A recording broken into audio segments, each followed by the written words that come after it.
Today I'm going to be replacing the little shrouds, the little shift boots and e-brake boot on my Toyota Tacoma here. I wanted something a little bit more customized. It's not going to be a hugely profound change, but just a little bit to kind of tie it into the truck a little bit more with my blue theme, the Voodoo Blue theme. And it's a higher quality boot material. So we have to remove the center console so that we can access underneath to be able to do this. First, I got to remove some of my stuff. We have the seat stuffers. I'm just going to go ahead and get out of the way. They just pull out. Pretty simple. Get those out of the way. Then you have to lift the center console. Let's get my tray out of there. And then to pull this out, and I've shown this before, all you have to do, and I always start on this side, is just pull up a decent amount of pressure and the clips will kind of let loose. So let's go ahead and do that. Always a little daunting when you do this first time. There you go, that pulls that up, and then we just go on down, pull the others out like so. And I have had mine out a few times, so it comes out a little easier than the first time. And then we have to remove the shift knob and the little retainer I have underneath here. So should, fingers crossed, be able to just twist this off. There we go. We'll set this aside so that it's protected. I don't want to damage my shift knob. And then I have a retainer on here. I got to go ahead and unscrew that. Last time I actually had to access this underneath with a pair of pliers because it's on there pretty darn tight, but we'll see if we can do it by hand this time. And I doubt it. Yeah, it's pretty tight. So what I have to do then is pull this up, flip it over, and be able to access this underneath so that I can go ahead and twist that off. So let's go ahead and finagle the center console piece off, and you may have to, in my case, shift into a different gear. There we go. Now we can access the boot or the little knob from underneath, and I'm actually gonna go grab a pair of pliers, and I'm gonna go ahead and cut my little clip off that I have under there holding the boot on, and then I should be able to pull this whole thing out of the way. Okay, I've cut my little tie off the bottom so I can then just pull the whole thing right off. This is what I have to remove because I will need to attach it to the new one. I'm gonna try it one more time by hand. There. Much better. I would much prefer to do it with my hands as opposed to having to put a metal tool on there and scratching it up. So I'm quite happy that, that it came right off. That's good. Go ahead and sit that down in the box along with the shift knob. So we've got this part off, and the bottom here is what we need to access, and I just wanted to take a quick look at that. Looks like there's just some screws that hold this on, so we should be able to unscrew it and then go ahead and pull it out and put the retaining bracket in the other. But more interestingly is we have to take off the boot here from the shifter, and I've never done that. I don't know if it just pulls off. I think it does, but I'm really not exactly sure. It does. Okay, that's good to know. It just pulls off. There's a little, if you guys can see, let me set that out of the way. There's a little indented area on the e-brake down here, and it just kind of grabs over that. So that's cool. We've got it off. Okay, we got everything laid out here. So we're going to start with the easy part, and that's going to be this part right here. It's just spring-loaded, really. And by the way, all you need to do this, stapler, hopefully more industrial than this, but it's all I have, and a Phillips head screwdriver. That should be it. So what I've done here, I want to make sure it's positioned properly. So I've got the new one laid out in the same direction as the other one so that I don't screw that up. I can just stick it down through and have it in. Like I said, this is all kind of just spring-loaded with this little retainer that's actually inside the boot. So we should, and I want to make sure I pay attention to how this is in. There's just little ledges that hold this thing in. So I should be able to just pull this thing out gently, like so.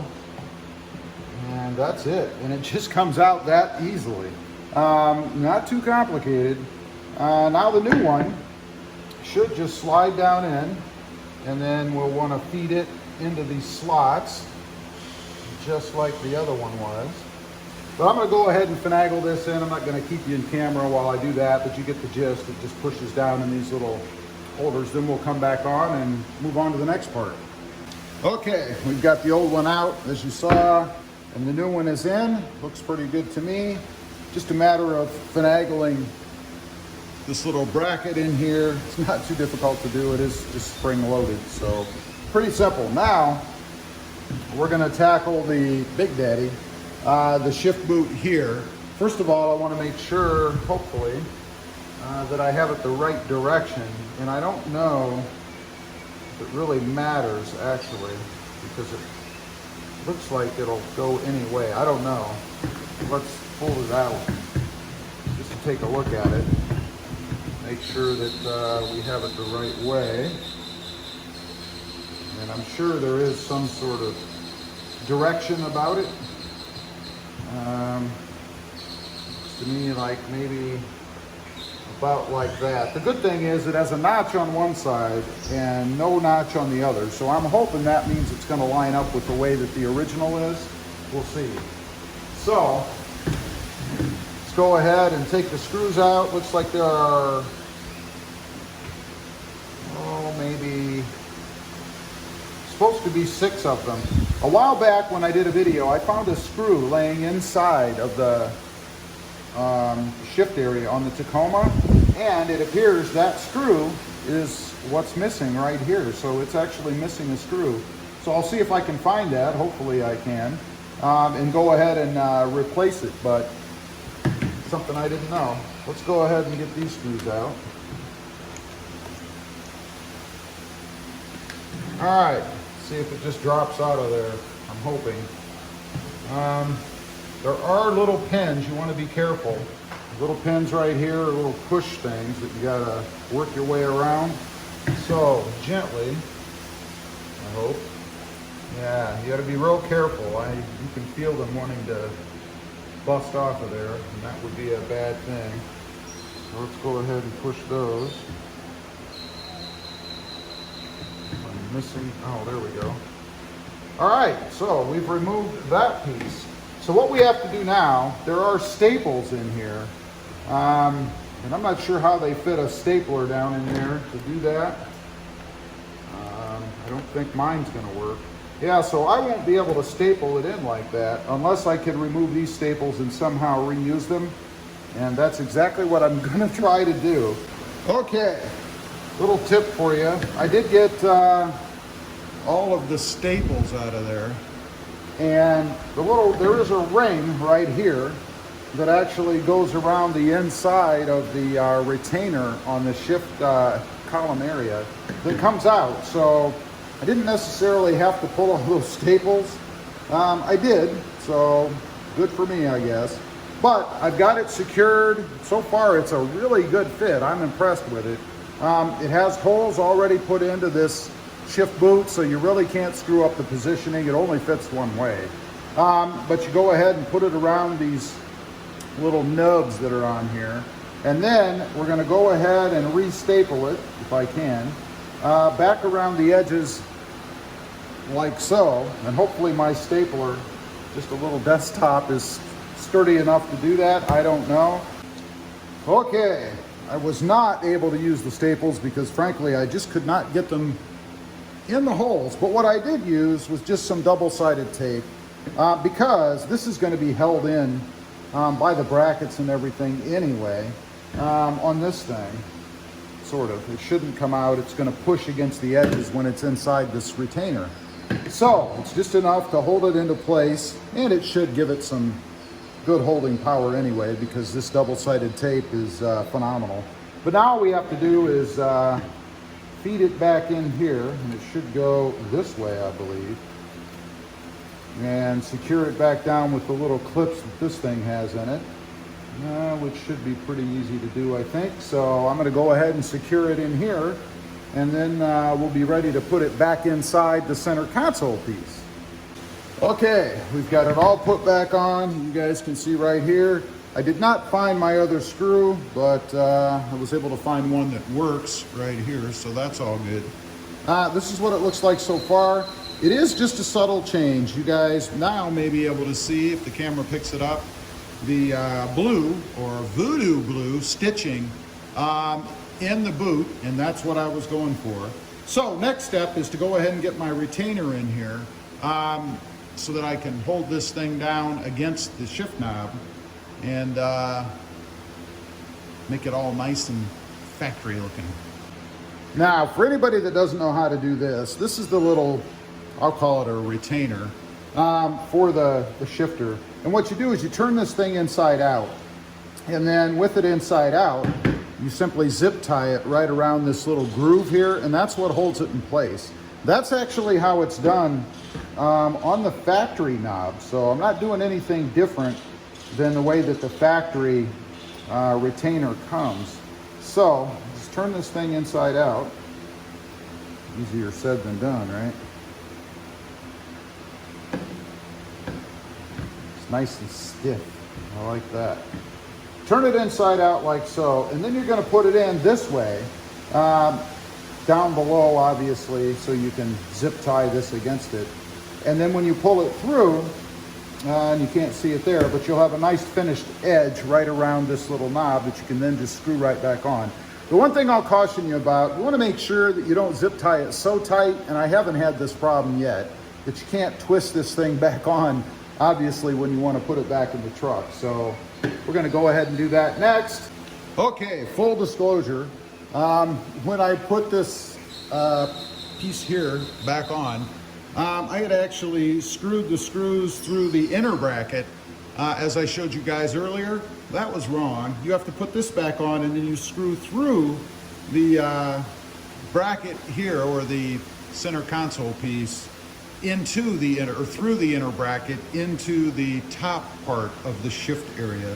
So it's right now, you can see the screws are here. Fortunately, my extra screw, the one that I was missing right down here, still was long enough to work. So this is it. This is the finished product as far as all of the assembly, if you will, of the shift boots onto the center console. Okay, first things first, and that's going to be finagling this crazy thing back on here.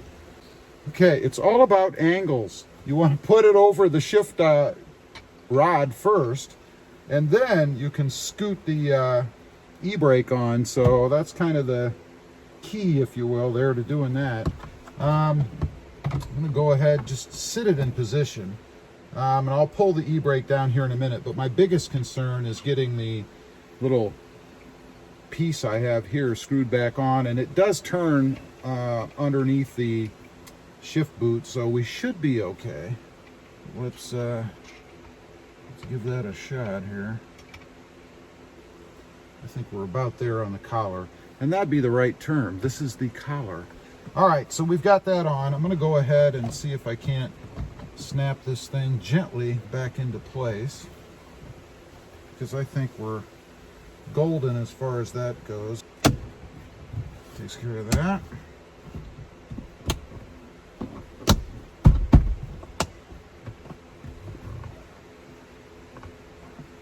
That's all it really takes. That reseats everything. We need to put the knob back on. That would be convenient, right? So let's go ahead and do that.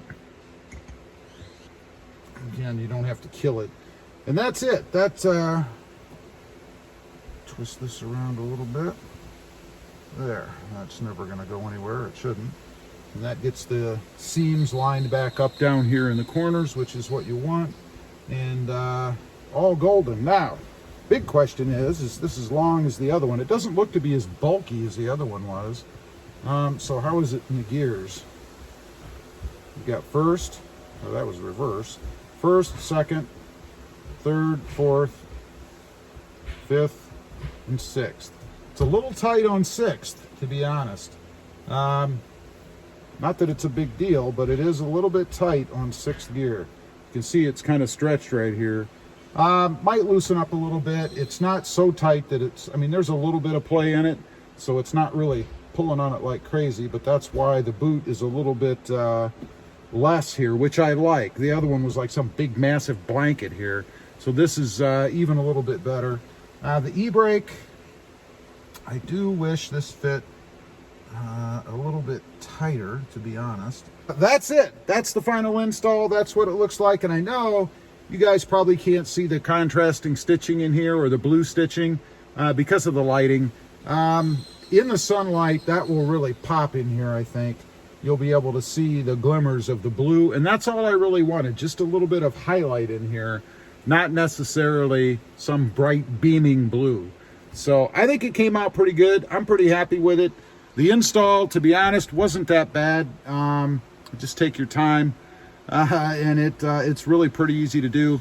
If you do anything like this, I wouldn't worry too much about restapling the boot to the little bracket underneath, or the retaining plate, because it's really not necessary. It's kind of sandwiched in between that plate and the trim piece, the decorative trim piece on top.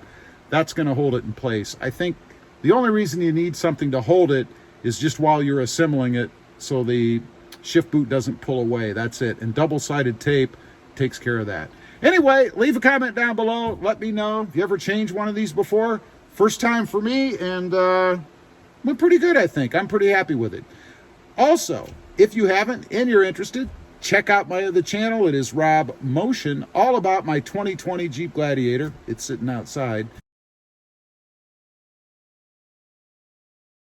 And don't forget to click that notification bell so that you don't miss out on any upcoming videos. Thanks for watching. Stay safe out there.